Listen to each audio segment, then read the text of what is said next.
김용호 미래통합당 공관위원장이 사퇴를 했어요. 이거 보면서 미래통합당이 이 김무성의 옥새 들고 나르샤를 또 재판하는구나. 진짜 훌륭하다. 참. 아니 공관위원장을 믿고 맡겼으면 끝까지 맡겨주던가. 뭐 자기 측근 한 명 어떻게 살려보겠다고 진짜 민경욱 한 마리 살려보겠다고. 요거 당의 공천을 이렇게 만들어 놓으면요 이게 개판되는 거죠. 원래 개판이었는데 닭판 내는 거지. 네. 닭판. 황교안한테 지금 큰 문제거리가 3개가 생겼습니다. 그러니까 첫 번째는 종로에서 낙선할 것이 거의 확실해 보이고 이게 개인적으로는 가장 큰 문제일 것 같고요.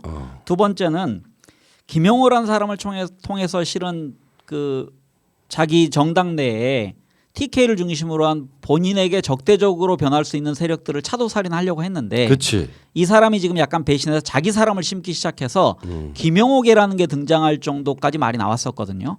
그래서 여기에 대해서 그 통제 범위 밖으로 벗어났다고 생각해서 어제 그 6개 지역구에 대해서 재심을 요청했었거든요. 그러니까 그 둘 사이의 갈등이 아주 그 노출됐었고 세 번째는 한성교의 배신입니다.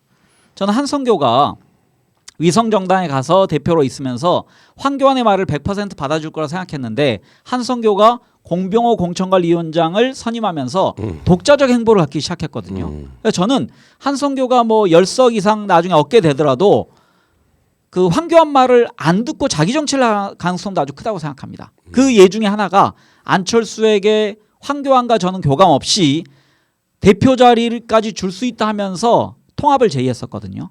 그런 일련의 과정 보면 지금 황교안은 정치 초단 아니면 정치 그 초급자로서 고수들 사이에 지금 껴서 진퇴양난상. 네네. 나는 심지어는요 내 뇌피셜로는 김용호가 대선 후보가 될 수도 있겠다 생각을 할 정도였거든요. 그러니까 그런 견제가 들어오니까 내려놓는 것도 어떻게 보면 멋있어. 그러니까 그 설이 있었습니다. 그러니까 자기가 하다 보니 황교안의 정치력이 너무 떨어진다. 그래서 나중에 그 비대위가 탄생하면 내가 당대표가 될 수 있겠구나라는 꿈을 꿨다는 설도 많습니다. 지금도 그렇게 보여. 왜냐하면은 이런 상황에서 있잖아요.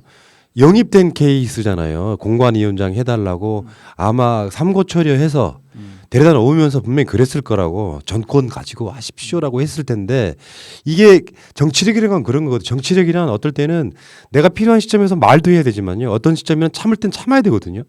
근데 필요한 시점에서 말을 너무 실수했던 황교안이 이제 말을 하지 말아야 할 시점에 말을 꺼내가지고 공관위의 공천을 못 믿겠다.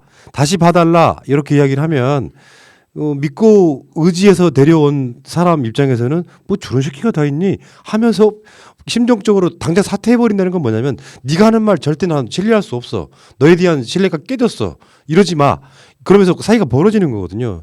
이게 다른 자리도 아니고 공관위원장이 지금 총선 공천도 덜 끝난 상황에서 다 사퇴해버리면 이게 어떻게 되는 거죠? 어제 실은 그 김용호 공관위원장이 들이받은 일이 있어요. 그러니까 황교안이 6지역에 대해서 재심해달라. 이게 최고위원회에서 할 수 있는 요구거든요. 실은.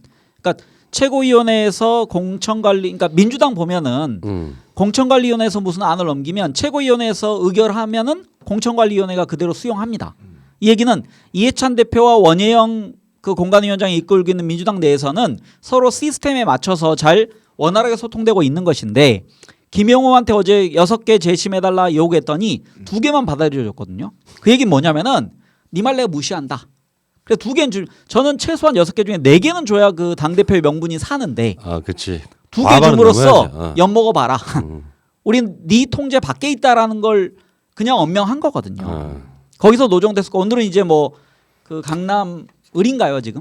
어디 누구? 김미기현?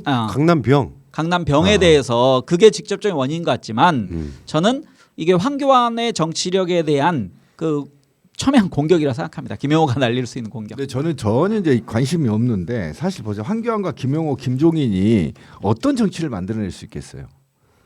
저는 우리가 공천뿐만 아니라 이게 비례당까지 유성정당을 만들면서 또 비례당이 황교안의 말을 듣지 않고 있잖아요. 그럼 만약에 비례당이 김용호나 김종인의 말을 들었을 경우와 이런 등등의 경우를 보면 이미 황교안은 저는 거세되고 있다고 보는 것이고 그다음에 이 거세 속에서 사실상 공천은 개판 5분 전 될 거라는 겁니다. 이미 그래서 개판 5분 전 됐지. 개판 5분 전 됐고 거기서 탈락된 사람들은 다 거기에 대해서 받아들이지 못하고 다시 무소수로 나가서 아마 개차반 될 거다 저는 그렇게 봅니다.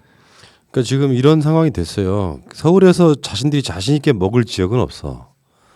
강남 정도는 뭔가 안전빵으로 당선될 수 있는 사람을 꽂아주고 싶은데 거기에 꽂힌 게 뭐 친문이냐 아니냐 논란이 있고 이런 과정들을 거치면서 서울에서 몇 개 안 돼요. 이 사람들이 안전빵으로 가져갈 수 있는 데가 심지어 지금 강남도 흔들려요. 안 될 겁니다. 구청장이 민주당이잖아요. 강남도. 나는 서초까지도 위험하다고 봐. 그러니까 아까 말한 그 비례대표 연합이랑 연결 지어 보면 지역구는 상당히 지금 민주당이 선전하고 있는 걸로 나오거든요. 심지어 지금 전국적으로 최소 민주당이 130석은 지역구에서 가져갈 거라는 게 시뮬레이션 현재까지는 그런데 총선이 지금 방송한 오늘로 33일 남았는데요. 지금 이 상황에서 코로나로 끝까지 끌고 가서 무능한 정부론을 설파하려고 했지만 어제부터 여론이 완전히 역전됐어요. 네. 지금 문재인 대통령 지지율이 한꺼번에 5%를 뛰더라고요. 그러면서 부정적 여론은 3%가 빠지면서 사실상 50%에 올라가는 상황. 그리고 언론들이 말하지 않을래 않을 수 없는 세계적으로 대한민국이 코로나 대응을 잘하고 있다라고 하는 이런 여론들이 자유한국당이 생각보다 훨씬 더 빠르게 진행되고 있는 거예요. 외신들의 객관적 평가가 속속 드러나기 때문에 거기에 대해서 이제 그 미통당이 공격할 거리가 사라진 거죠. 그러면서 문 대통령 지지율하고 여당 지지율이 안정적으로 올라가고 있는 상황이란 말이에요. 그러니까 이게 33일이라는 시간이 아까 말한 비례연합정당 등이 나름대로 이렇게 잘 만들어져 가지고 구성이 잘 되고 지역구에서 민주당 등이 선전하는 과정에 지금 당선이 확실한 지역 몇 군데 꽂는 것 갖고도 이렇게 티격태격 싸우는 거 아니야. 지금 누구지 그 김종인이 이제 선대위원장으로 들어오면서 했다는 말. 태영호를 강남갑에 꺾는 건 지역 구민을 무시하는 조사다. 이렇게 확 디스를 해버리잖아요. 근데 내 말이 나는 그게 맞다고 생각하거든요. 김영호가 자기가 상징적으로 태영호를 강남갑에 꽂은 거예요. 사실상 김영호의 작품이라고 그렇죠. 하더라고. 그러니까 김영호계로 불립니다. 근데 생각해보면 강남갑에 계시는 분들이 지금 구청장도 민주당인데 북한 출신 태영호가 와서 자기 지역을 어떻게 대변해요? 이중 간첩이 될 수 있는 태영호를 어떻게 믿습니까? 그러니까 그 김성권 의원 전 의원 그 양반이 지금 그 강남과에 네. 공천된 거죠. 이 과정들을 거쳐가다 보면은 뭔가 공천이 뭔가 이상해 진짜. 그 과정에 그 김용구가 중간에 사퇴해 버렸어. 이거 당이 굉장히 이상하게 지금 빠져들고 있어요. 저는 잘된 공천이 있다고 생각하는데요. 김재원의 서울 공천은 열나 고생하고 떨어질 게 확실한데 저는 김재원 같이 경북에서 박근혜 팔고 이명박 팔아서 쉽게 정치하던 놈이 서울에 와서 한번 대통 한번 당해봐야 됩니다. 우리 김재원 척키. 척키. 아, 참, 아이고. 그래서 그런 식으로 김영호가 이렇게 험지로 많이 보내는데 다 어차피 와봐야 떨어지는데 미래통합당 입장에서 보면 공천이 잘못되면 그 공천에 불복하고 무소속으로 나와버린다는 데 문제가 있다는 거야. 그래서 그렇게만 된다면 수도권에서는 거의 한석도 얻지 못하는 아니 폭망이 될 가능성이 있다. 내 아픈 손가락은 서초 가불이야. 그치. 여기 당선시키고 싶어. 미치겠어 아주. 이정근 후보, 다음에 박경미 후보. 네. 세트로 당선됐으면 좋겠다는 생각이 들고. 아마 될 겁니다. 그러니까 지금 세계의 모든 언론은 대한민국을 본받아. 지금 심지어는 일본이요. 대한민국한테 니들 어떻게 했냐고 지금 도움 요청하고 있잖아요.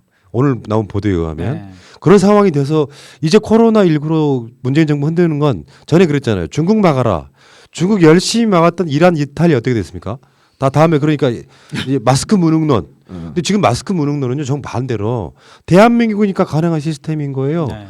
저 건강보험 등의 어떤 시스템을 통해 가지고 아니 만약 예를 들어서 그렇게 마스크를 안 나눠주면 또 돈 많은 사람이 엄청 매점 매석을 하고 가격은 엄청 뛸 거고 대한민국이 제일 잘하고 있는 거예요 마스크마저도. 그러니까 그 간단히 말씀드리면 유럽, 프랑스나 북유럽, 뭐 스웨덴 이런 나라는 마스크 하나 사려면 의사의 처방을 받아야 될 정도로 이게 어려운 건데 우리는 뭐 그 정도는 아니잖아요. 우리는 마스크 그러니까 우리가 마스크를 5천만 명이 다 쓸 거라고 계산을 할 수는 없는 거잖아요. 그러니까 그쵸. 우리나라 마스크 생산 업체들은 기본적으로는 수출을 전제로 합니다. 왜냐하면 내수량이 적었기 때문에. 하지만 지금 같은 상황에서는 생산량 전부를 내수로 돌리는 과정에서 일시적으로는 부족할 수 있지만 그 정부가 할 수 있는 최대치를 하는 겁니다. 그렇다고 해서 항상 이런 사태에 대비해서 뭐 마스크를 일일 생산량을 뭐 5천만 정으로 늘려놓습니까? 그럴 수 없는 상황이기 때문에 이 안에서 지혜를 발휘하고 야당도 대안을 제시해야 되는데 무조건 헐뜯기만 하는 과정에서 알겠습니다. 자, 아무튼 아사리판 된 미래통합당 이야기였고요.